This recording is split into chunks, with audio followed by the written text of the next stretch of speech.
is wealth. This, however, is one popular saying that has not reflected on our society. An unclean environment could pollute the atmosphere, impoverish the people, and cause diseases. But what is being done to ensure a clean environment in Nigeria? This formed part of my discussions with the National Environmental Standards and Regulations Enforcement Agency, NESREA, on efforts towards the enforcement of environmental laws and safe practices.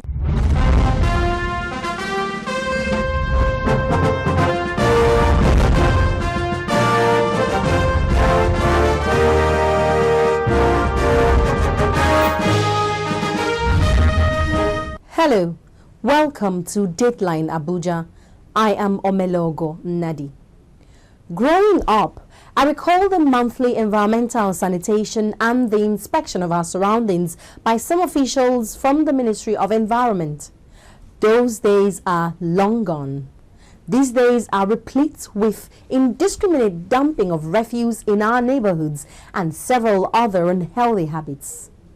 This week's edition of the program focuses on how environmental laws are enforced in our communities.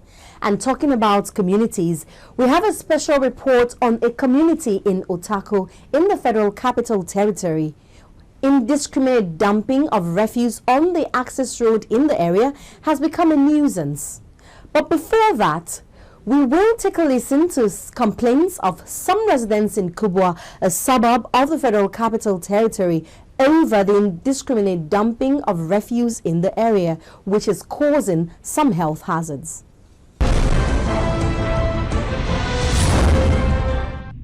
We are seeing a lot of problems that we may even be surprised that one of these days, these very Boko Haram people can even operate from here.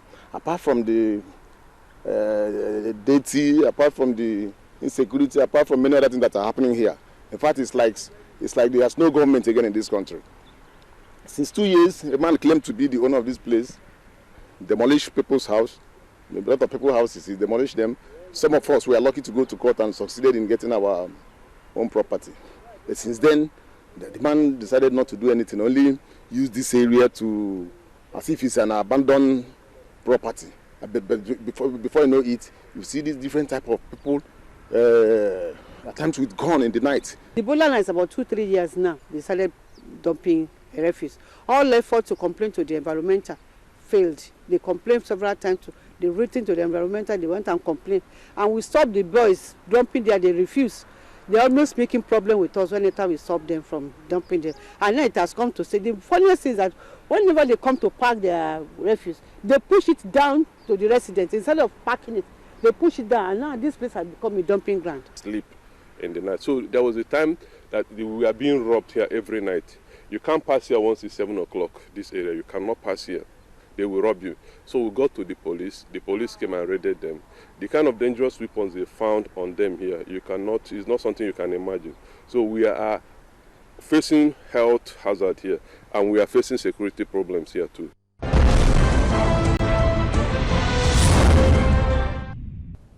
Well, we are hoping that the agency concerned in the Federal Capital Development Authority will take the necessary action.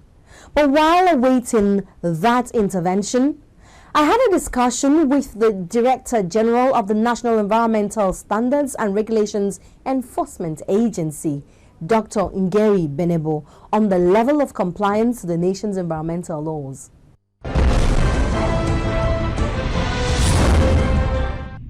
Welcome to the program. Thank you. You designed the 24 environmental regulations over 2 years ago. Is that right? Yes. Okay.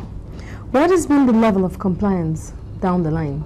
The level of compliance has been good because we are not the only one implementing the provisions of the regulations. Okay. What we have done is, at the federal level, we have put in place the regulations, but states and local governments have a role to play.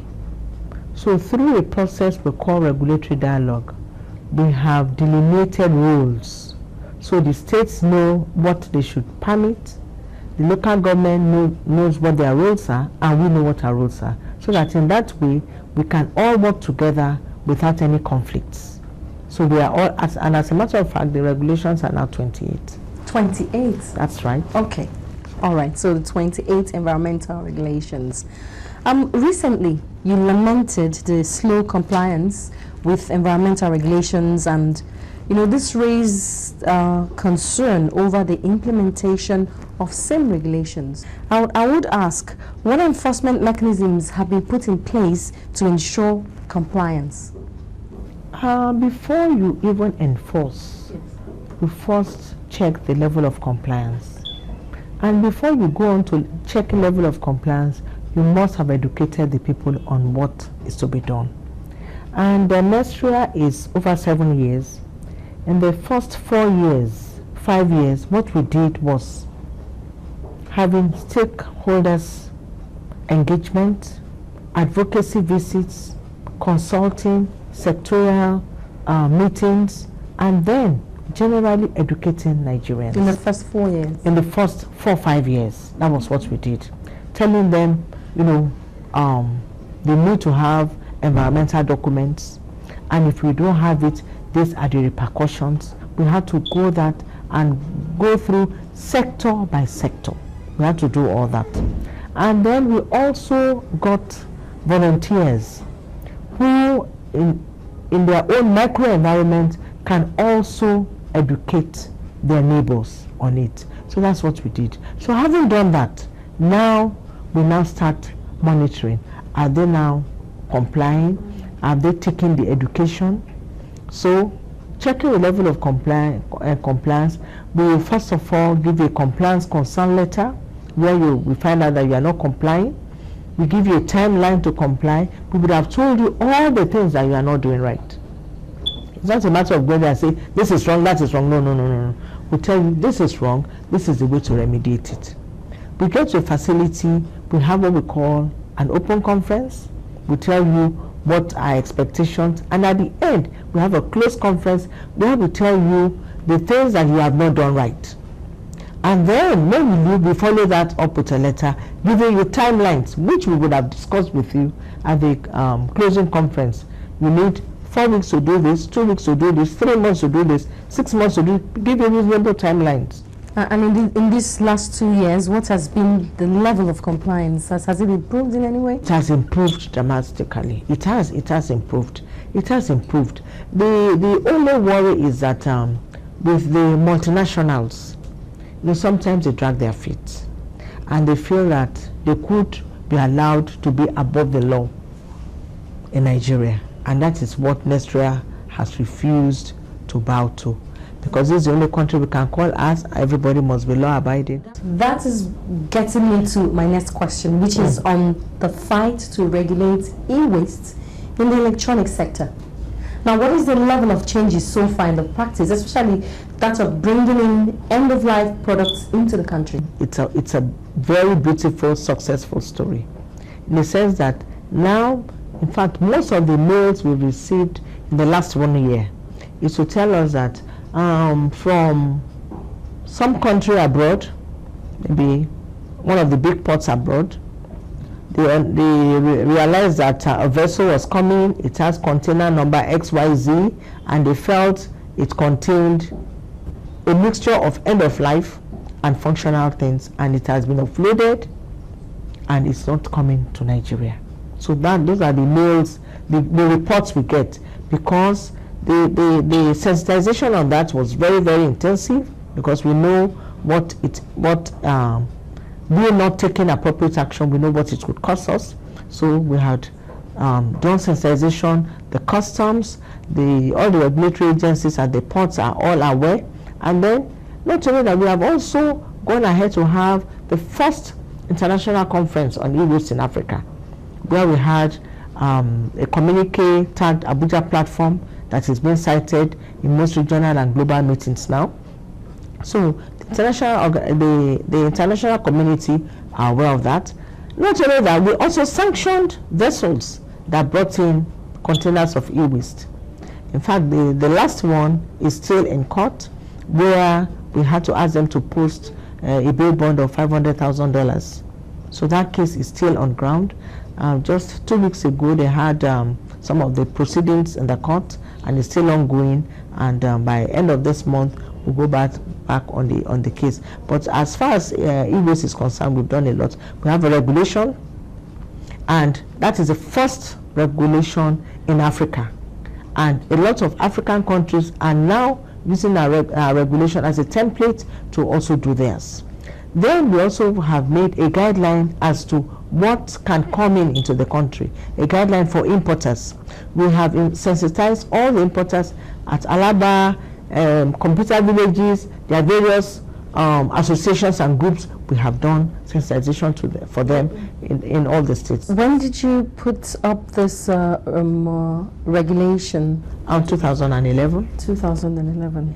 Okay. And then you said there are also guidelines about what products can be. Can you be a bit specific on that? Because it appears a lot of e-waste is still found. No. It is not coming in any longer. It's not coming. As a matter of fact, even we get alerts from the customs telling us that we should come and check. And when we go to check, we have a guideline and we look through it. And like I said, it's a successful story. We find out that those things that come in are still functional, they could still be used. They are not end of life, no more. Because the vessels also know that we now sanction them. So it's not only the importer. So the vessels, and countries don't want to be labeled. In fact, the last one, those who gave us the alert, they were even embarrassed because their country name was all over the place. And then the country had to ask the Environment Agency, what went wrong? Why did you allow it to go to Nigeria, knowing that it shouldn't go to Nigeria? So countries are really, the shipping, the shippers too are being very careful because they don't want unnecessary delays when they bring in their goods. So, and then when we talk about the guide, it talks about specific on the electronic equipment. Oftentimes, when the electronic equipment is end of life, and they suspect that maybe at the port of origin, they will want to do some checks, they will cut the cord so that you can't plug it to check. And if the plug is not there, nobody will want to put it inside the socket. So once the plug is cut, it's not acceptable. Once the packaging, even if it's old, it must be in its proper carton with packaging with the manuals and such things. So it must be properly packaged. All right, so let me take you on compliance monitoring. So far, there's been some measure of sanity in the construction sector. How far has your agency gone with replicating this in other sectors, especially for best sanitation ethics in Nigeria? I have to tell you that there has been sanity in all the sectors, because initially people come in and set up a business, whether you're Nigerian, non-Nigerian, with Nigerian partners, you just go get maybe state